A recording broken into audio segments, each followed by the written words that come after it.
Ya, Assalamualaikum warahmatullahi wabarakatuh. Apa kabar teman-teman semuanya? Semoga teman-teman dalam keadaan sehat walafiat ya, sehingga nanti teman-teman bisa menyimak materi yang saya sampaikan dengan maksimal. Oke, jadi saya ingin menyampaikan tentang penentuan metodologi penelitian. Apa sih metodologi penelitian? Ini penting sekali ya kalau di dalam penelitian artikel, skripsi, tesis, ataupun disertasi. Karena metodologi penelitian ini nantinya kita akan melihat bagaimana tahapan penelitian yang akan kita lakukan. Nah, jadi saya mengutip dari Moleong, bagaimana metode penelitian itu didefinisikan sebagai tata cara penelitian akan dilaksanakan. Namun, seringkali metode penelitian ini keliru ya, didefinisikan oleh orang seringkali dianggap sama dengan prosedur penelitian atau teknik penelitian. Padahal berbeda ya, teman-teman. Jadi kalau metode penelitian ini di dalamnya ada tata cara penelitian, yaitu mulai dari tahap-tahap awal, kapan kita melakukan penelitian, bagaimana cara kita mengumpulkan penelitian, bagaimana cara kita menganalisis nanti penelitian sudah kita kumpulkan, data-data tersebut, kemudian bagaimana nanti kita memilih sampel, apakah kita mengambil secara acak, atau kita memilihnya secara khusus. Sedangkan kalau prosedur penelitian, yaitu alat yang digunakan dalam penelitian. Nah, alat-alat yang digunakan dalam penelitian ini berbagai macam ya, teman-teman. Ada yang kita sebut sebagai model, ada yang kita sebut sebagai media, itu masuk ke dalam klasifikasinya alat yang digunakan dalam penelitian. Nah, sebaliknya kalau kita mengkaji metode penelitian, sebenarnya ini sudah include ya, atau sudah termasuk di dalamnya ada prosedur penelitian dan teknik penelitian.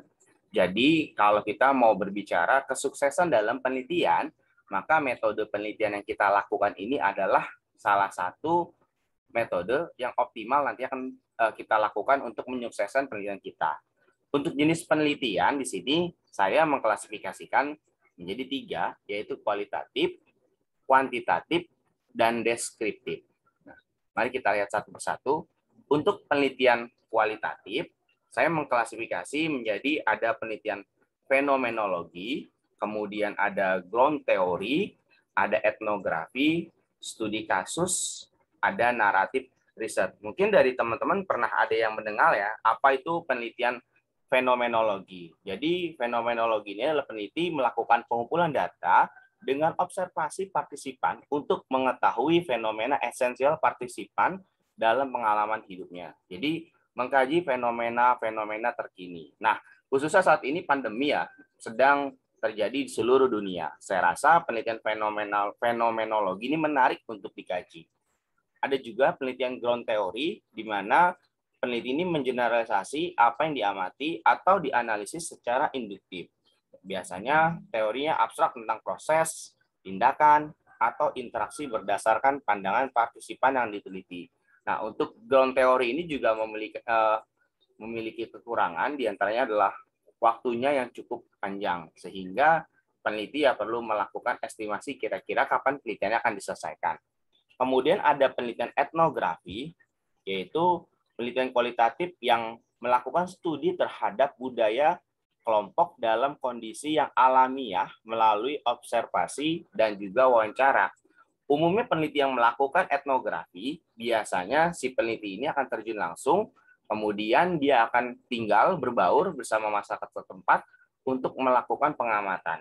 Jadi ada karakteristik penelitian yang dilakukan ya teman-teman. Ada orang yang biasanya mengatakan saya sedang meneliti, ada juga yang tidak mengatakan, atau dengan kata lain secara sembunyi-sembunyi. Dan ada juga penelitian studi kasus, di mana penelitian ini berusaha menggali pemahaman yang mendalam mengenai alasan suatu fenomena atau kasus yang terjadi yang menjadikan dasar dalam penelitian selanjutnya. Nah, penelitian ini juga digunakan untuk menghasilkan atau menguji hipotesis. Jadi, studi kasus ini juga penelitian yang sedang menarik ya dilakukan. Misalkan kasus-kasus yang terjadi di Indonesia terkait dengan pandemi. Nah, menurut saya itu sangat menarik untuk diteliti. Bagaimana ternyata belakangan ini diketahui banyak masyarakat yang berspekulasi bahwa virus corona itu terjadi penularan cepat karena vaksin. Padahal itu adalah pola berpikir yang salah. Nah, ini menarik untuk dilakukan dalam penelitian studi kasus. Dan juga ada penelitian naratif riset. Ya, naratif riset ini berarti studi terhadap satu orang, individu atau lebih untuk mendapatkan data tentang sejarah perjalanan kehidupan yang kemudian disusun menjadi laporan naratif kronologis. Nah, umumnya orang yang melakukan penelitian naratif itu biasanya akan menyusun secara sistematis ya, teman-teman. Jadi dia menyusunnya secara sistematis, kemudian dia akan menyampaikan dengan rututan peristiwa yang logis, sehingga orang yang menyimak ataupun membaca tidak merasa bingung. Kemudian ada penelitian kuantitatif. Nah, kuantitatif memiliki karakteristik yang berbeda dengan kualitatif. Kualitatif sebelumnya menyampaikan hasil penelitian dengan teks secara deskriptif dan juga dia secara mendetail. Ya, jadi kita tidak akan menemukan angka-angka statistik di dalam penelitian kualitatif. Namun dalam penelitian kuantitatif kita biasanya akan menemukan angka-angka berupa statistik yang diolah menggunakan berbagai macam alat dalam penelitian. Misalkan, kita bisa menggunakan aplikasi SPSS ya yang umumnya digunakan. Nah, ada beberapa jenis penelitian kuantitatif yang biasanya dilakukan oleh mahasiswa, dosen, ataupun peneliti ya teman-teman. Di sini ada yang namanya eksperimen, di mana penelitian eksperimen ini berarti seseorang akan membandingkan atau menemukan suatu hal yang baru ya. Jadi melakukan penelitian yang belum pernah dilakukan oleh orang lain. Ada juga penelitian korelasi, yaitu penelitian yang mencari hubungan ya. Hubungan-hubungan itu kalau dia membuat suatu judul yaitu hubungan tindak tutur terhadap bla bla gitu ya misalkan. Maka dia sudah pasti melakukan penelitian kuantitatif. Kemudian ada studi komparasi, yaitu penelitian yang bersifat membandingkan antara satu objek dengan objek lainnya. Kemudian ada yang namanya penelitian survei. Jadi kalau survei ini kita berupaya untuk mendapatkan data yang ada di lapangan.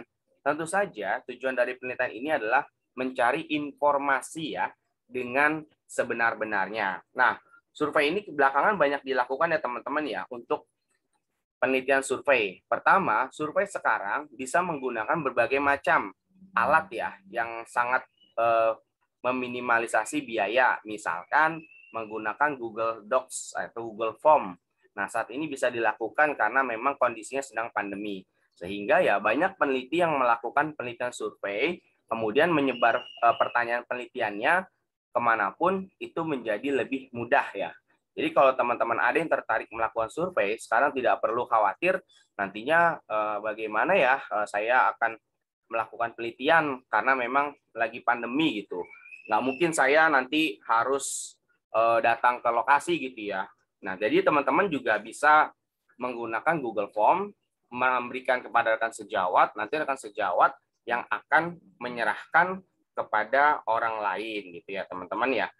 Kemudian di sini ada yang namanya penelitian ex post facto, yaitu meneliti hubungan sebab akibat yang tidak dimanipulasi atau tidak diberi perlakuan oleh peneliti. Jadi penelitian ini melihat secara alami kejadiannya, tetapi cara penyampaiannya pun dia berupaya menjelaskan hasilnya dengan sebenar-benarnya tanpa ada campur tangan manipulasi angka dari peneliti. Dan yang terakhir ada evaluasi dan R&D. Nah, ini umumnya penelitian R&D ini seringkali dilakukan oleh mahasiswa pasca sarjana ya. Nah, penelitian R&D ini juga menurut saya penelitian yang cukup menarik karena pengembangan di sini research and development ya biasa kita sebut ya. Jadi cara satu metodologi atau jenis penelitian yang ampuh atau efektif ya untuk memperbaiki penelitian yang sudah ada sebelumnya. Jadi kalau orang-orang ingin menemukan suatu hal baru, biasanya akan mengambil research and development ini. Jadi kalau teman-teman tertarik, ya tapi dengan bentuk kuantitatif. Nah, umumnya kalau orang-orang humaniora akan menghindari jenis penelitian kuantitatif dan cenderung melakukan penelitian dengan jenis kualitatif. Nah, untuk penelitian deskriptif di sini terbagi atas beberapa jenis ya teman-teman. Ada penelitian kesinambungan, kemudian ada penelitian tindakan, ada penelitian kepustakaan, dan analisis pekerjaan dan aktivitas. Sebenarnya deskriptif ini juga penelitian yang sangat menarik. Namun ya, kembali lagi kepada seorang peneliti ini cenderung memiliki ketertarikan meneliti dalam bidang apa.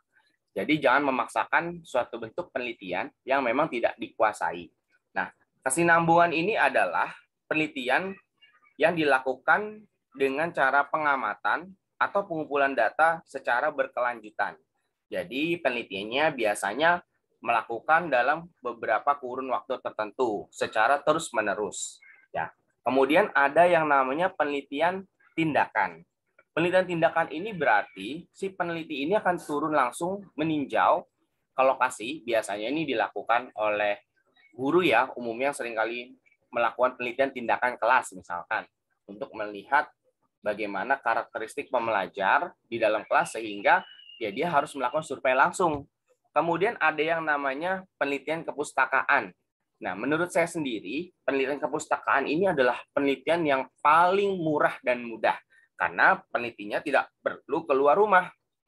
Penelitinya cukup ada di dalam rumah ataupun bisa ke perpustakaan. Kalau sekarang sih sudah tidak perlu ke perpustakaan ya, karena kita sudah bisa mengakses beberapa tautan jurnal yang memang gratis ataupun kita mau berbayar juga bisa, nanti kita bisa membaca. Karena penelitian kepustakaan ini akan mengkaji teori-teori yang sudah ada, sehingga akan ditemukan kebenaran atau kekurangan dalam teori tersebut.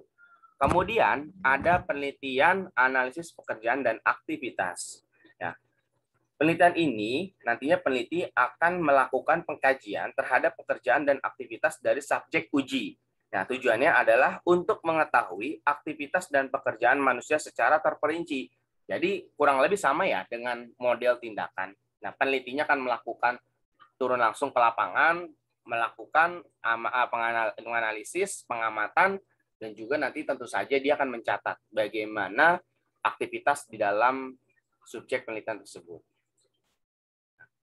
Bagaimana kita menentukan metode penelitian yang tepat supaya nantinya kita tidak salah ya teman-teman dalam memilih metode penelitian dalam penelitian kita. Pertama, kita harus menyesuaikan dengan penelitian yang dilakukan.